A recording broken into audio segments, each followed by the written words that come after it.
Record कर देता हूं मैं। अच्छा, बेसिकली फ्लोएम ट्रांसलोकेशन है क्या, या ट्रांसलोकेशन हम कहते किसको है? अब ये एक प्लांट है, तो ये प्लांट है, ये इसकी रूट है। अब क्या हुआ कि ये जो लीफ है, और लीफ के जो ये मीजोफिल सेल हैं, ये वाले सेल, ये जो लीफ के सेल हैं, ये क्या हैं? ये हैं मीजोफिल सेल। अब ये जो लीफ के मीजोफिल सेल हैं, इनमें क्या बनेगा? इनमें बनेगा फूड। अब चलो, ये फूड बन गया, इसके अंदर ये जो रेड कलर का है और ये ग्लूकोज जो है फिर सक्रोज में कन्वर्ट हो जाता है। फिर ये सक्रोज जो है वो प्लांट की पूरी बॉडी में जो है वो ट्रांसपोर्ट होती है, और इसको पूरी बॉडी में जो प्लांट के ट्रांसपोर्ट करता है, वो कौन ट्रांसपोर्ट करता है? वो करता है बेसिकली जो है वो फ्लोएम। फ्लोएम के जो सेल्स होते हैं ना, ये फ्लोएम इसको पूरी बॉडी में ट्रांसपोर्ट करता है, ये फ्लोएम के जरिए जा रहा है। अब ये फूड जो है रेड, ये जो सक्रोज है, सक्रोज फॉर एग्जांपल लीफ में बना है, और ये कहाँ जाएगा? ये जाएगा रूट में। तो लीफ से ये फूड जो रूट की तरफ जाएगा, तो इस फूड की जो ये जो मूवमेंट है, ये जो कंडक्शन है, इसके लिए हम क्या टर्म इस्तेमाल करते हैं? इसके लिए हम टर्म इस्तेमाल करते हैं ट्रांसलोकेशन। इसको हम क्या कहते हैं? ट्रांसलोकेशन। अब देखो, ट्रांसलोकेशन को आप कैसे डिफाइन कर सकते हो? इसको आप कहते हो द मोमेंट ऑफ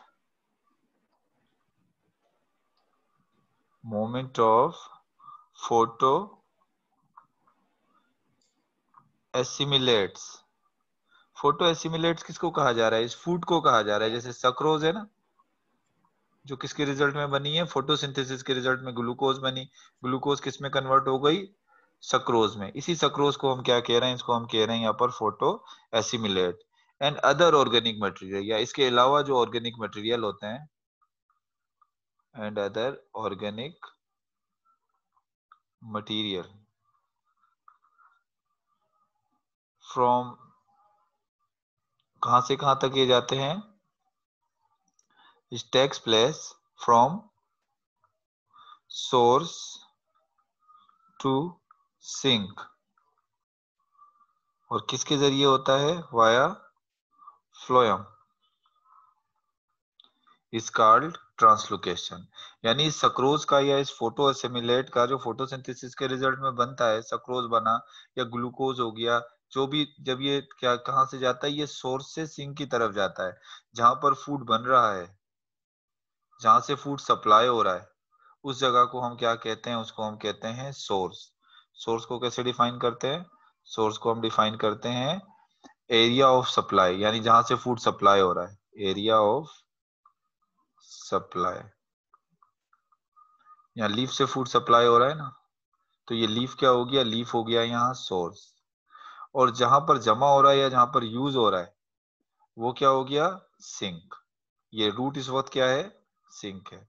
सिंक को आप कैसे डिफाइन करोगे? एरिया ऑफ स्टोरेज, यहाँ पर फूड जाकर क्या हो रहा है? स्टोर हो रहा है। एरिया ऑफ स्टोरेज और मेटाबॉलिज्म, जहां पर वो फूड स्टोर हो रहा है या वहां जहां पर ये फूड मेटाबोलाइज हो रहा है, वो क्या है? वो है सिंक। ये सिंक रूट भी हो सकती थी, ये सिंक फ्रूट भी हो सकता था। यानी फ्रूट में भी जो है वो ये सक्रोज जो है वो किसमें? फ्लोएम के जरिए जो है वो किसमें जा सकती थी? ये फ्रूट में भी जा सकती थी। तो ये भी जो है वो सिंक हो सकता है। इसी वजह से फ्लोएम ट्रांसलोकेशन को हम सोर्स सिंक मूवमेंट भी कहते हैं। इसके लिए एक और टर्म क्या इस्तेमाल करते हैं?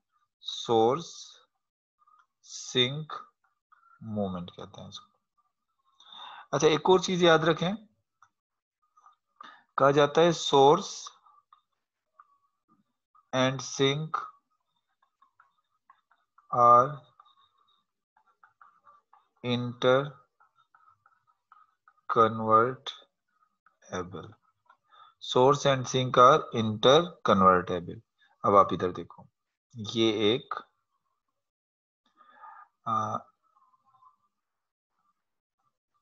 टर्निप है। टर्निप है ना, जमीन के अंदर होती है। अब ये टर्निप की रूट है, ये टर्निप की क्या है? रूट है।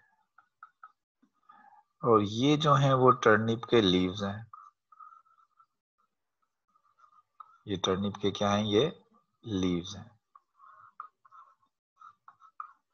ये रूट, ये लीव्स, यहाँ छोटा सा ऐसे स्टेम होगा। अब ये रूट, अब क्या होता है इस वक्त जो लीव्स होंगे वो क्या है, सोर्स हैं, क्योंकि लीव्स जो है वो क्या बना रहे हैं, फूड बना रहे हैं। तो लीव्स इस वक्त क्या हो गए, ये सोर्स हो गए, यहाँ पर ये फूड बन रहा है। और ये फूड कहाँ जमा हो रहा है, ये जमा हो रहा है रूट में। तो इस वक्त रूट क्या होगी, रूट होगी सिंक। लेकिन क्या होता है जब सर्दियां आती हैं तो सर्दियों में क्या होता है, सर्दियों में इसके पत्ते झड़ जाते हैं, टर्निप के पत्ते जो हैं वो क्या हो गए, ये ऐसे झड़ गए, पत्ते झड़ गए, और इसने अपने अंदर क्या जमा कर लिया, बहुत सारा फूड जमा कर लिया। अब क्या होगा जब इसमें नए पत्ते निकलेंगे, जब नए पत्ते निकलते हैं तो वो नए पत्ते फौरन फूड बनाना शुरू नहीं करते। जब वो नए पत्ते निकल रहे होते हैं तो नए पत्तों को फूड की जरूरत होती है, नए लीव्स को फूड की जरूरत होती है, और फूड कौन देता है, रूट देती है। तो जब रूट फूड दे रही है, अब एरिया और सप्लाई क्या है, रूट है, तो इस कंडीशन में रूट क्या हो जाती है, रूट सिंक हो जाती है, सोर्स हो जाती है, क्योंकि वो फूड सप्लाई कर रही है। और ये जो ऊपर लीव्स होते हैं ये क्या हो जाते हैं, ये सिंक हो जाते हैं, क्योंकि ये फूड को क्या कर रहे हैं, यहाँ पर फूड स्टोर या फूड को यूज कर रहे हैं।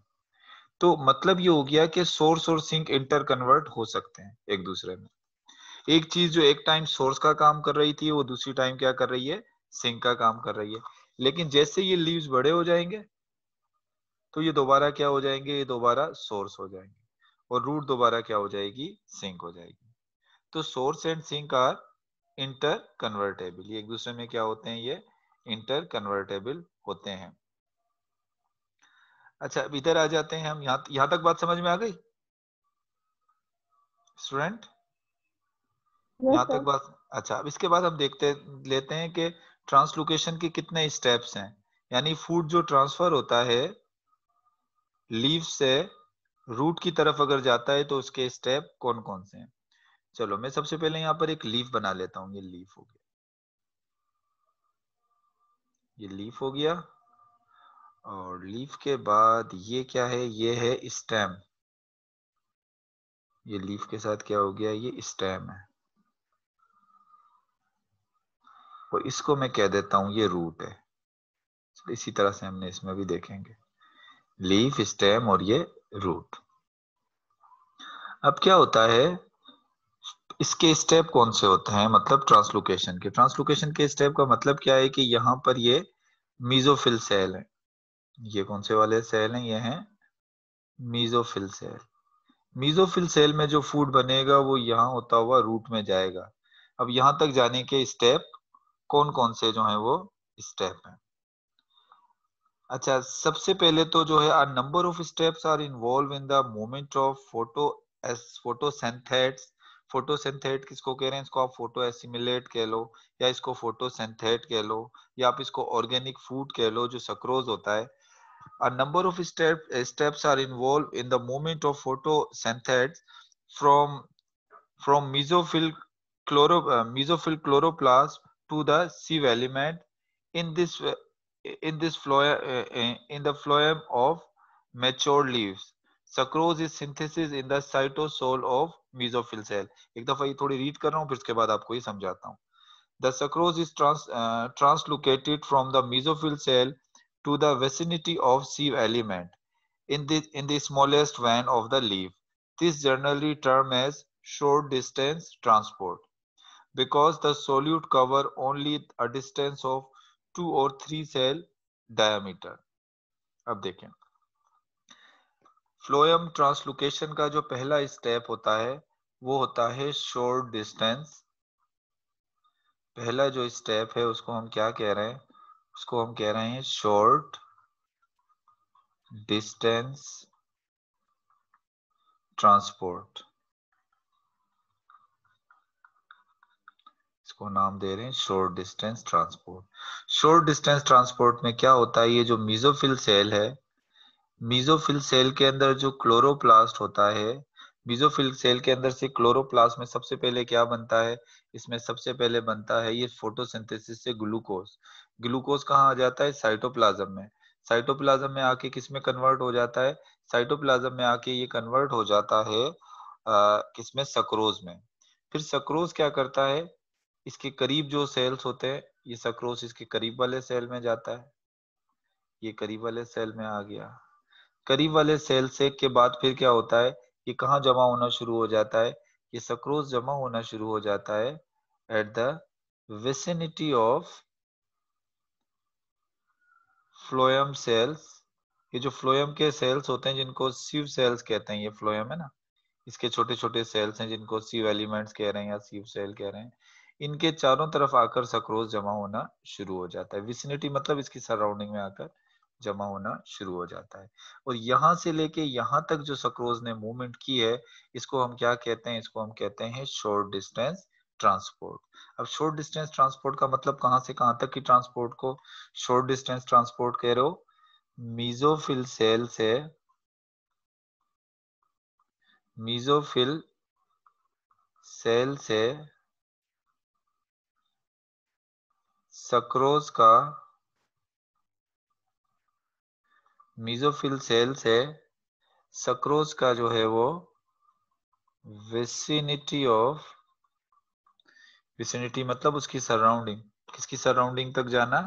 From the at the vicinity of the sieve element, vicinity of sieve element.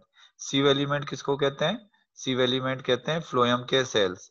जैसे जाइलम के सेल्स होते हैं ना, वेसल्स और ट्रेकिड्स, इसी तरह जो फ्लोएम के सेल होते हैं उनको हम सीव एलिमेंट कह रहे हैं।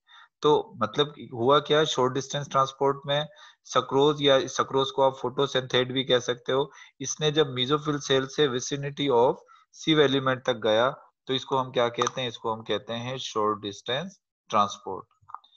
अच्छा, इसके अलावा जो ये शॉर्ट डिस्टेंस ट्रांसपोर्ट होती है, शॉर्ट डिस्टेंस ट्रांसपोर्ट के बाद जो दूसरा स्टेप होता है, सेकंड जो अगर स्टेप है, फर्स्ट स्टेप हो गया, सेकंड स्टेप होती है फ्लोएम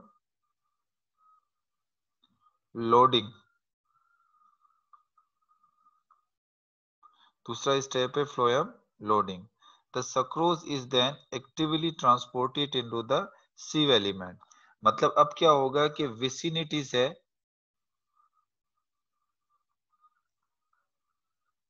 जो है सक्रोज ट्रांसपोर्ट हो जाएगा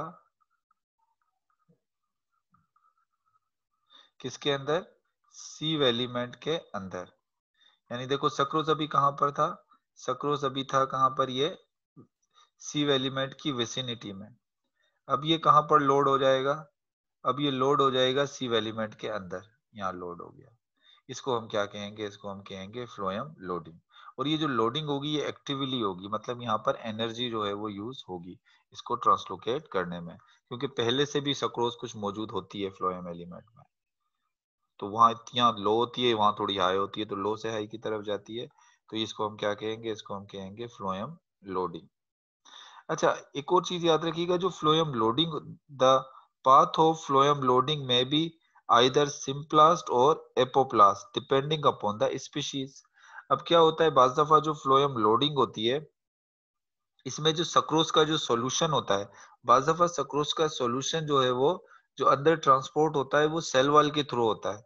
आपको पता है जब सेल वॉल के थ्रू हो रहा है या सेल वॉल के जरिए तो उसको हम क्या कहेंगे? Apoplast pathway. और बाज दफा वो एक सेल से दूसरे सेल में प्लाज्मोडेस्माटा के जरिए जाता है। जब प्लाज्मोडेस्माटा के जरिए जाएगा तो उसको हम सिम्प्लास्ट पाथवे कहेंगे। मतलब ये जो फ्लोएम लोडिंग है इसमें कौन से पाथवे होंगे? या तो एपोप्लास्ट होगा या सिम्प्लास्ट होगा। तो ये तो दो स्टेप हो गए। तीसरे स्टेप में देखो क्या होगा। अब जब फ्लोएम के अंदर यहाँ पर फूड आकर सक्रोज जमा हो गया, यानी सोल्यूट आके यहाँ जमा हो गया, तो फ्लोएम के साथ जो है वो जाइलम भी चल रहा होता है। फ्लोएम के साथ क्या मौजूद है? ये जाइलम। अब क्या होगा कि जाइलम में तो आपको पता है पानी होता है ना, जाइलम में तो वाटर है। अब क्या होगा कि जब इसमें क्या कहना चाहिए, जब इसके सीव एलिमेंट के अंदर सोल्यूट ज्यादा जमा हो जाते हैं तो इसका वाटर पोटेंशियल लो हो जाता है। जब इसका वाटर पोटेंशियल लो हो जाता है तो सीव एलिमेंट से वाटर जो है वो किस में दाखिल हो जाता है? जाइलम से वाटर सीव एलिमेंट में आता है।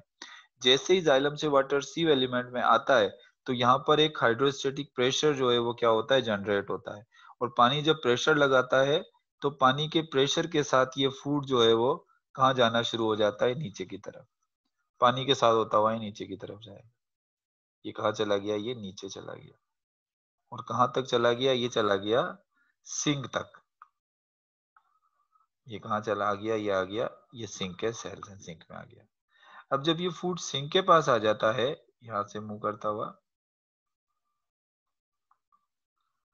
यहां से मूव करता हुआ कहाँ आ गया, ये सिंक के पास आ गया।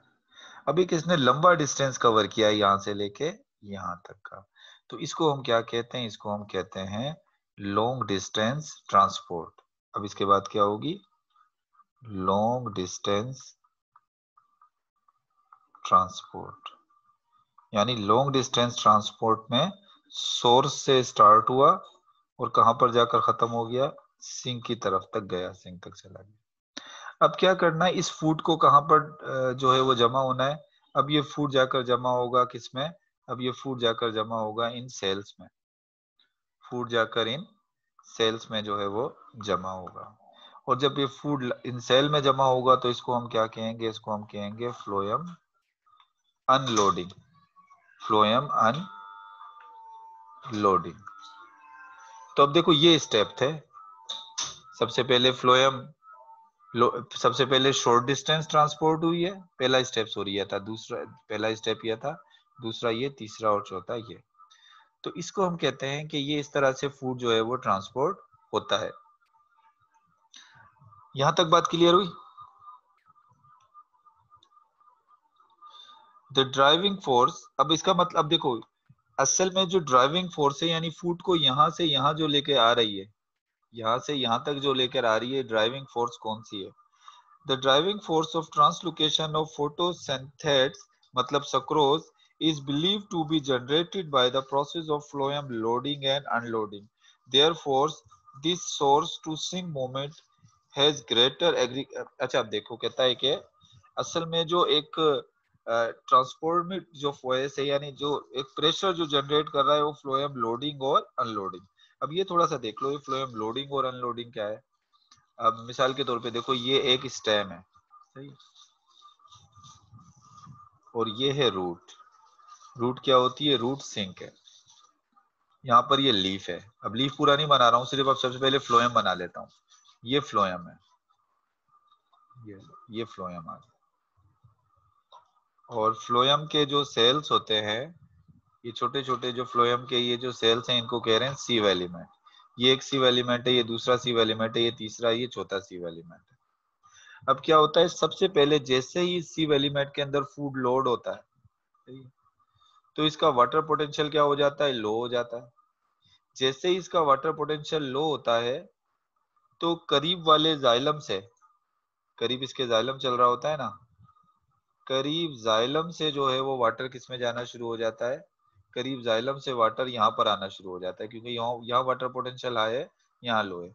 जब इस यहाँ पर वाटर ज्यादा आता है तो वाटर एक फोर्स लगाता है, एक फोर्स जनरेट करता है, और उसी फोर्स के थ्रू जो है वो वाटर, ये जो फूड होता है ये वाटर के साथ कहाँ पर आ जाता है, ये वाटर के साथ आकर जमा हो जाता है, ये किसके करीब, सी रूट के करीब यानी सिंक के करीब जमा होता है। अब यहाँ पर आ गया। अब इसके साथ क्या है, इस फूड के साथ जो है वो वाटर भी होता है। अब यहाँ पर क्या होता है, कुछ एंजाइम्स की हेल्प से जो फूड जितना भी होता है वो सब कहाँ चला जाता है, ये फूड सारा का सारा अनलोड होगा, यानी इससे अनलोड होकर कहाँ पर जमा हो जाएगा, ये रूट के अंदर। बाकी जो होगा फ्लोएम के अंदर जो फूड था वो सारा का सारा किस में आ गया, फ्लोएम का फूड आ गया किसमें, फ्लोएम का फूड आ गया सिंक में। जब सिंक में आ गया फ्लोएम का फूड सारा, तो फ्लोएम के अंदर वाटर की कंसंट्रेशन क्या है, दोबारा सिर्फ क्या रह गया, पानी रह गया। अब यहाँ पर सिर्फ क्या रह जाएगा, वाटर रह जाएगा। और जब यहाँ वाटर रह जाएगा तो यहाँ का वाटर दोबारा किस में चला जाएगा, जाइलम से लिया था और अब दोबारा ये जाइलम में वाटर चला जाएगा। ये फ्लोएम लोडिंग हो रही है और ये फ्लोएम अनलोडिंग हो रही है। जब फ्लोएम लोडिंग होती है तो इसका क्या कहना चाहिए, वाटर पोटेंशियल लो हो जाता है, और वाटर जब इसके पास आता है तो एक मतलब एक फोर्स जनरेट होती है जो फूड को नीचे की तरफ लेकर आती है। और जब फूड इधर दे देता है तो दोबारा ये जो है वो क्या कहना चाहिए कि फोर्स जो है वो खत्म हो जाती है, क्योंकि वाटर दोबारा किसमें चला जाता है, वाटर दोबारा जो है वो फ्लोएम के अंदर चला जाता है। कहता है कि इसकी फ्लोएम लोडिंग और ये जो अनलोडिंग होती है, ये बहुत एग्रीकल्चर पॉइंट ऑफ व्यू से भी बहुत इंपॉर्टेंस है, क्योंकि फ्रूट में जितना ज्यादा फूड जमा होगा, फ्रूट भी तो सिंक होता है ना, फ्रूट में जितना ज्यादा फूड जमा होगा फ्रूट का साइज उतना ही बड़ा होगा। या वेजिटेबल्स होती हैं, पोटैटो होते हैं जमीन के अंदर, उनमें जितना फूड जमा होगा उनका साइज उतना बड़ा होगा और किसान को उतनी अच्छी जो है वो क्या मिलेगी, फसल मिलेगी। अब यहाँ पर ये देख लो कि एमसीक्यूज पॉइंट ऑफ व्यू से आपने इसमें क्या याद रखना है। फ्लोएम ट्रांसलोकेशन को फ्लोएम ट्रांसलोकेशन क्यों कहते हैं, क्योंकि ये फ्लोएम के थ्रू होती है। अगर आपसे पूछा जाए कि जो फ्लोएम के सेल्स होते हैं, फ्लोएम के जो कंडक्टिंग सेल्स हैं उनको क्या कहते हैं, फ्लोएम के कंडक्टिंग सेल्स को क्या नाम देते हैं, क्या नाम होता है फ्लोएम के कंडक्टिंग सेल्स का? सीव element. Sieve element. Sieve element जो है वो, सीव सेल्स जो है वो लिविंग होते हैं या डेड होते हैं? लिविंग होते हैं, सही है, ये याद रख लीजिएगा। फिर एक और चीज याद रख लीजिएगा कि अगर आपसे ऐसा कोई एमसीक्यूज किया जाए कि ऐसा कुछ बना के दे दिया जाए, ऐसा कोई तस्वीर कि ए साइड जो है वो वहां से ऐसे ये किया जाए, इसको ऐसे शो कर दिया जाए फूड, और यहाँ पर जो है वो ऐसे एक बी साइड बना दिया जाए, ये ए साइड और बी साइड। आपसे पूछा जाए सोर्स कौन सा वाला साइड है, ए साइड है, बी साइड है, सी साइड है, या ऐसा तीसरा भी साइड बना दिया जाए बी, तो आप बताओगे कौन सा वाला साइड? ए साइड है। और सिंक कौन सी वाली साइड होगी? B side.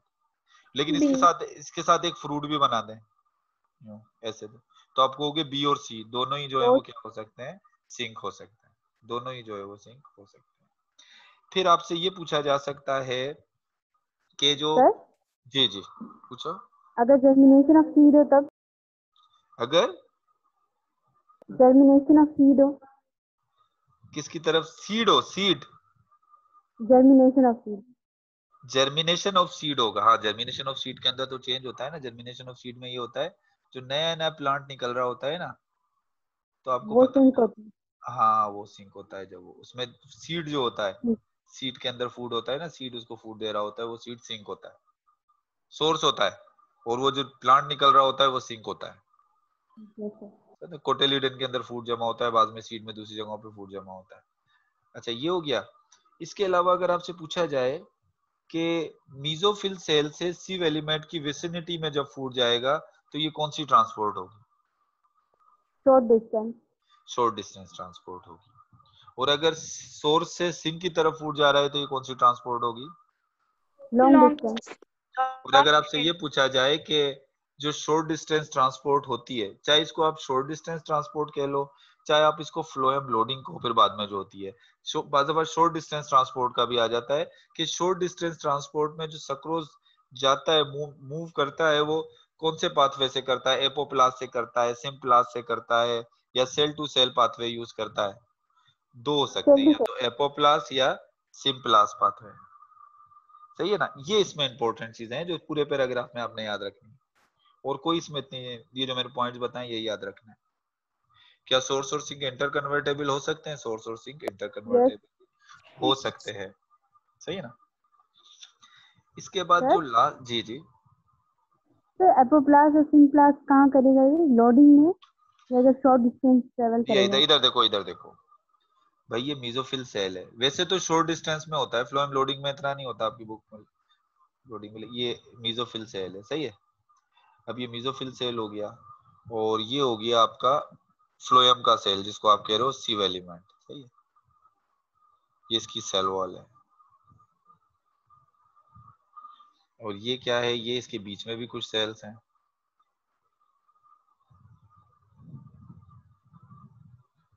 अब क्या होता है कि इस मीजोफिल सेल में क्या बना? सक्रोज बना, ये इसकी सेल वॉल है।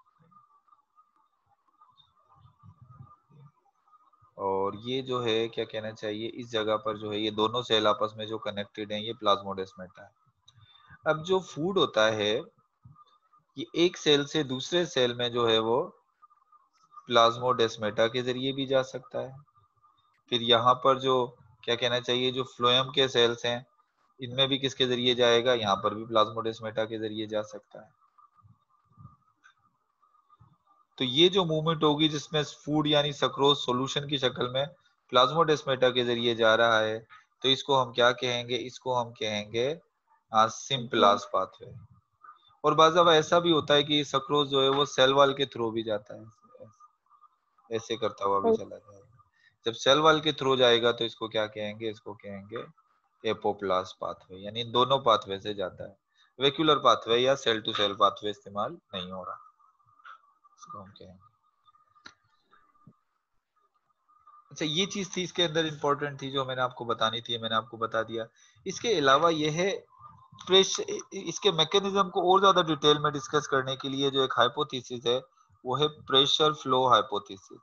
अब सबसे पहले तो ये याद रखोगे कि अगर आपसे पूछा जाए मैकेनिज्म ऑफ ट्रांसलोकेशन को, मैकेनिज्म ऑफ ट्रांसलोकेशन को कौन सा हाइपोथेसिस जो है वो एक्सप्लेन कर रहा है, तो आप कहोगे कि ये कौन सा हाइपोथेसिस एक्सप्लेन कर रहा है, प्रेशर फ्लो हाइपोथेसिस इसको एक्सप्लेन करता है। फिर ये भी पूछा जा सकता है कि प्रेशर फ्लो हाइपोथेसिस कौन से साइंटिस्ट ने दिया था, तो याद रख लो कि उसको अर्नेस्ट मंच ने दिया था। एक तो ये पॉइंट इंपॉर्टेंट है, सही है ना, ये दो पॉइंट इसमें याद रख लेना। फिर कहता है कि ये कहता क्या है हाइपोथेसिस, ये state that the flow of solution in the sieve element is driven by pressure gradient produced due to difference in osmotic pressure between source and sink, as explained in the model given figure number 14। एक model दिया हुआ है। The pressure gradient is produced due to phloem loading and unloading at source and sink respectively. The osmotic pressure, a high osmotic pressure generated due to active phloem loading in the sieve element of the source cause a decline in the water potential। अब कहता है क्या होता है, इधर देखो, ये अब इधर देख लो, मैं सिर्फ पूरा का पूरा जो है वो प्लांट नहीं बना रहा हूं, अभी मैं सिर्फ बना रहा हूं, देखो फ्लोएम, ये फ्लोएम हो गया, ये फ्लोएम हो गया, और फ्लोएम के साथ ये क्या हो गया, ये हो गया जाइलम। अब क्या होता है कि जब इसके अंदर फ्लोएम, अभी मैं फ्लोएम के सेल्स बना रहा हूँ, फ्लोएम के सेल्स को हम क्या कहते हैं, सीव एलिमेंट। मैं इसको ब्लैक से कर देता हूं, ये एक सीव एलिमेंट है, ये दूसरा सीव एलिमेंट, ये एक हो गया पूरा यहाँ से लेके यहाँ तक सीव एलिमेंट, ये दूसरा हो गया, ये तीसरा। अब सबसे पहले क्या होता है कि इस सीव एलिमेंट में जब फूड जमा होगा, ये फूड जमा हो गया, अब जब इसमें फूड जमा होगा तो सक्रोज के साथ थोड़ा वाटर भी तो आएगा ना, सॉल्यूशन की शक्ल में आएगा ये वाटर।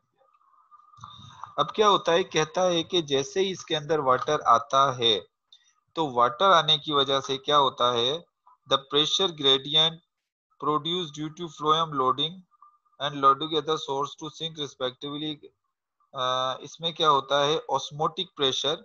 अब क्या होता है, मैंने आपको बताया था जो ऑस्मोसिस के प्रोसेस को रोकता है उसको हम क्या कहते हैं, उसको हम कहते हैं ऑस्मोटिक प्रेशर। अब देखो यहाँ पर जब सॉल्ट ज्यादा आ गया तो अब यहाँ पर क्या हो गया, इस जगह पर, ये जो जगह है यहाँ पर क्या हुआ कि यहाँ पर ऑस्मोटिक प्रेशर तो बढ़ गया। ऑस्मोटिक प्रेशर मतलब क्यों बढ़ गया यहाँ पर, एक इस सेंस में, इस लिहाज से कि यहाँ का पानी यहाँ नहीं जा सकता, यहाँ का पानी जो है वो यहाँ नहीं जाता। लेकिन सिंपली आप सिर्फ इतनी बात याद कर लो कि सोल्यूट ज्यादा जमा हो गया तो यहाँ पर वाटर पोटेंशियल क्या हो गया, लो हो गया। सोल्यूट जमा होने की वजह से वाटर पोटेंशियल क्या हो गया, लो हो गया। In response of the decline of water potential, water enter into the sieve element and produce a high turgor pressure। अब क्योंकि यहाँ पर वाटर पोटेंशियल कम हो गया है ना, तो अब क्या होगा कि सोर्स, ये जो इस तरह से जाइलम से वाटर जो है वो इसमें दाखिल होना शुरू हो जाएगा, और उसकी वजह से जब ज्यादा पानी इसमें आ जाएगा तो यहाँ हाई टर्गर प्रेशर डेवलप होगा। यहाँ पर क्या हो जाएगा, हाई टर्गर प्रेशर डेवलप होगा, और वो हाई टर्गर प्रेशर क्या करेगा, वो इस फूड को पानी के साथ जो है वो कहाँ लेके जाना शुरू कर देगा, नीचे, ऐसे नीचे लेके जाता रहेगा, और कहाँ पर, यहाँ तक मतलब सिंक तक ले जाएगा, और सिंक में जाकर इस फूड को क्या करा देगा, जमा करा देगा।